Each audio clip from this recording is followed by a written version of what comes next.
Hello student, हम लोग question number 6 तक देख चुके थे। क्वेश्चन नंबर 7 देखें। क्वेश्चन नंबर 7 में यहाँ पर हम आप लोगों को समझा रहे हैं कि find the value of A B C and D from the given equation.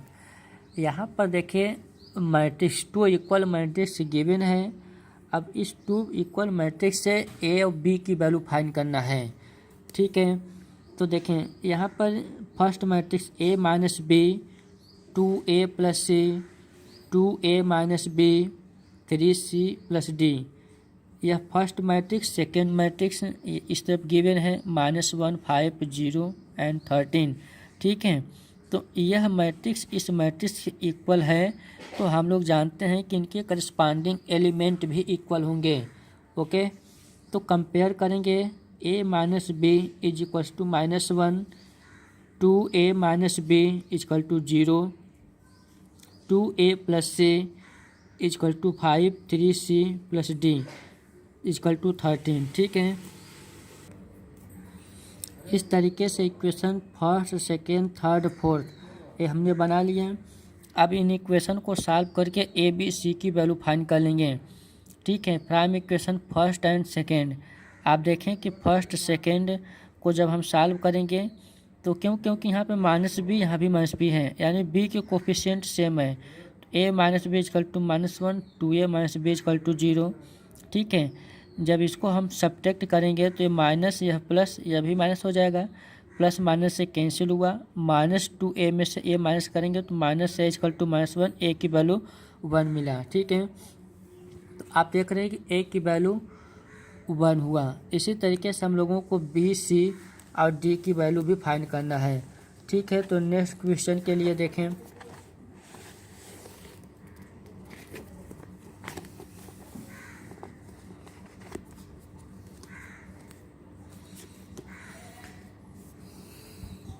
From equation first. Equation first में हम ए की वैल्यू रख लिए हैं, तो A minus B is equal to -1 था, ए की वैल्यू रख कर लिए, इसलिए बी इजकल टू जब सॉल्व करेंगे तो 2 आएगा। ठीक, आपको समझ में आ गया होगा, कैलकुलेशन आप कर ही लेंगे।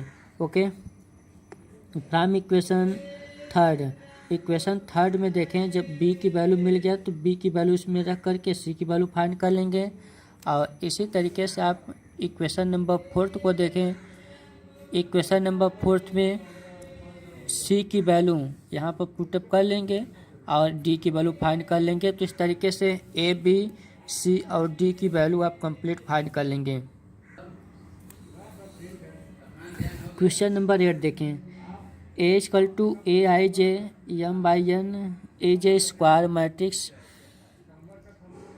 इफ। अभी देखिए ऑप्शन वाला क्वेश्चन है, या आप देखें कि A I J M by N A J square matrix. ठीक है, तो जब कोई भी मैट्रिक्स स्क्वायर मैट्रिक्स होगा तो हम लोग ये जानते हैं कि उसके number of row is equal to number of column, यानी कि रो कॉलम इक्वल होंगे। ठीक है, तो यहाँ पर ऑप्शन फर्स्ट में यम लेस देन एन, यानी कि रो लेस है कॉलम से, और बी में क्या है कि यम ग्रेटर देन एन, यहाँ पर M is equal to N, nine of this. तो ऑप्शन सी करेक्ट होगा, क्योंकि आप देख रहे हैं कि M by N square matrix में number of row is equal to number of column होते हैं। ओके, क्वेश्चन नंबर 9 देखें। Question number 9, which of the given value of X and Y make the following pair of the matrix equal. ठीक है, यानी कि देखें यह मैट्रिक्स इस मैट्रिक्स के इक्वल मैट्रिक्स है। ठीक है, तो हमें एक्स वाई की वैल्यू फाइंड करना है। तो ये तो ऑप्शन है, option A, option B, C, D. ठीक है, तो इसको जब हम लोग सॉल्व करेंगे तो सॉल्व करना आपको हम बता चुके हैं, समझा चुके हैं। ठीक है, तो 3x plus 7 is equal to 0, 3x plus 7 is equal to 0। तो यहाँ से x की value -7/3, y plus 1 is equal to 8, तो यहाँ से y की वैल्यू इसको इस तरफ कर लेंगे। ठीक है, y की वैल्यू 7 मिला। और इसी तरीके से 2 - 3x इज इक्वल टू 4 है, यस की वैल्यू रख लें, इधर देखें, इसको 4 किस तरफ कर लें, इसको इधर कर लिए, ठीक है। यक्स की वैल्यू 2/3, तो एक्स वाई जेड की वैल्यू एक्स वाई की वैल्यू हम लोगों को यहाँ पे फाइंड हो चुका है, ठीक है। तो इसमें कोई ऑप्शन नहीं मिल रहा है, तो नॉट पॉसिबल टू फाइंड। आप देख रहे हैं कि यहाँ पर यक्स की वैल्यू -7/3 है और यहाँ पर यक्स की वैल्यू फिर से आ गया -2/3, यानी कि यक्स की 2 वैल्यूज तो होंगी नहीं। जब भी मिलेगा तो यक्स की एक ही वैल्यू होनी चाहिए, ठीक है। तो यहाँ पर जो है यक्स के 2 रिजल्ट मिले, इसलिए हम यह कह सकते हैं कि नॉन पॉसिबल टू फाइंड, मतलब इसको हम फाइंड नहीं कर सकते। क्लियर। नेक्स्ट क्वेश्चन देखें, क्वेश्चन नंबर 10।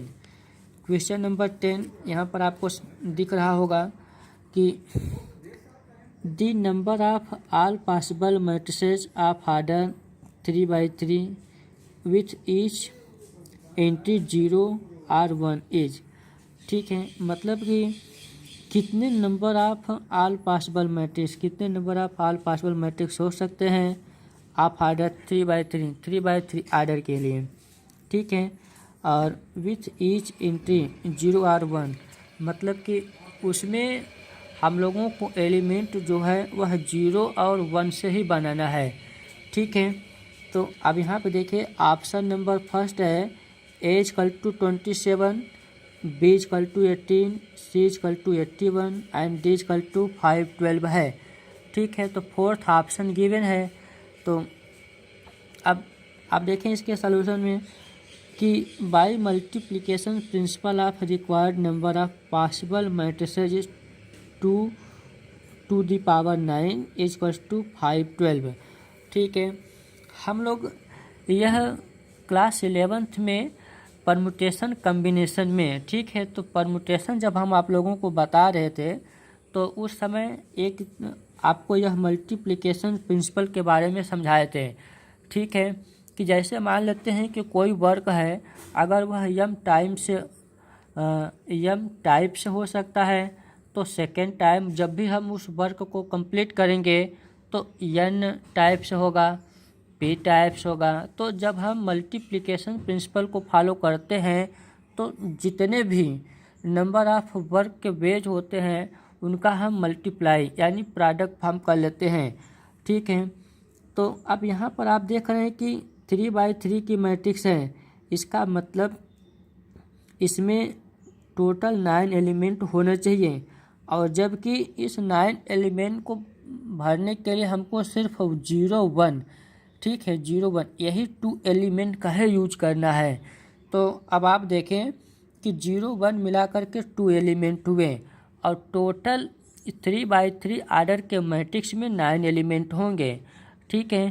तो इसलिए जब भी इसका हम बनाएंगे तो possible matrices 2 to the power 9, ठीक है, पावर 9 2 इसलिए हुआ है क्योंकि 0 और 1 यही 2 एलिमेंट हैं, और पावर 9 इसलिए हुआ है क्योंकि जो आर्डर है वह 3/3 की मैट्रिक्स की है, ठीक है। तो 3/3 में 9 एलिमेंट होते हैं, इसलिए 2 to the power 9। जब इसको हम कम्प्लीटली सॉल्व करेंगे तो 512 आएगा, ठीक है। तो इस तरीके से यह कंप्लीट हुआ। अब आप देखें कि क्वेश्चन नंबर 10 यह कंप्लीट हुआ। एक्सरसाइज 3.1 आज यह कंप्लीट हो गया।